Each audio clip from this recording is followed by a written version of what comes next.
केंद्र सरकार ने पूरे देश पे E20 पेट्रोल थोप दिया।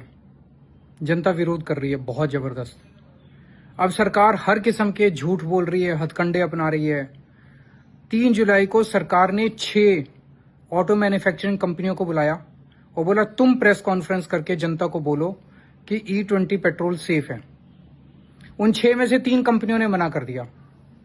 3 कंपनियों ने झूठ बोलने के लिए तैयार हो गई। 3 कंपनियां, वो 3 कंपनियां हैं मारुति सुजुकी, टोयोटा किर्लोस्कर और हीरो मोटोकॉर्प। इन 3 कंपनियों ने प्रेस कॉन्फ्रेंस में कहा कि पुरानी गाड़ियों में E20 इस्तेमाल किया जा सकता है, इससे माइलेज कोई ज़्यादा नहीं गिरती और गाड़ी में कोई गड़बड़ भी नहीं होती, गाड़ी में कोई खराबी भी नहीं होती। ये तीनों कंपनियां झूठ बोल रही थी। क्यों? क्योंकि मैं इनका मैंने ओनर मैनुअल पढ़ा। जब आप गाड़ी खरीदते हो ना तो आपको मैनुअल मिलता है साथ में। उस मैनुअल में टर्म्स एंड कंडीशंस होते हैं।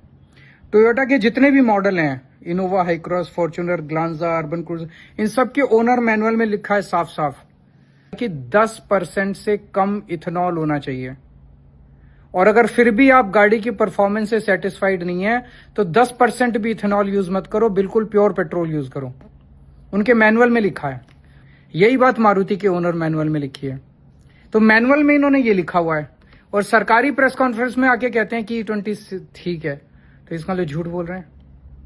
अब मुझे नहीं पता इनको ईडी की धमकी दी गई, कि सीबीआई की धमकी दी गई, कि गिरफ्तारी की धमकी दी गई, कि प्लांट बंद कर देंगे, क्या धमकी दी गई, पर इन्होंने कस्टमर से तो झूठ बोला ना।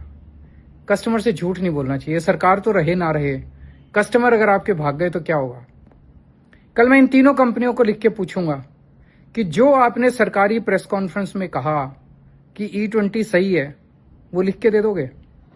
और ये भी लिख के दे दो कि अगर E20 इस्तेमाल करने से कुछ नुकसान हुआ, माइलेज कम आई, गाड़ी को नुकसान हुआ, तो उसकी भरपाई आप करोगे, कॉम्पेंसेशन आप दोगे। एक बार आपकी लिख के दे दो, लाइन लग जाएगी आपके प्लांट के सामने गाड़ियों की। झूठ मत बोलो। मैं प्रधानमंत्री जी को मैंने कहा था पिछले हफ्ते कि आप लोगों से कहा था सुझाव भेजिए। आपके बहुत सुझाव आए कि मैं प्रधानमंत्री को चिट्ठी लिखूंगा उस बारे में। अगले हफ्ते हम प्रधानमंत्री जी से भी चिट्ठी लिख के पूछेंगे कि प्रधानमंत्री जी, अगर E20 इस्तेमाल करने से मेरी गाड़ी खराब होती है, उसका हर्जाना कौन देगा? मेरी माइलेज कम आती है, उसका हर्जाना कौन देगा? आप दोगे कि कंपनी देगी? तय कर लो।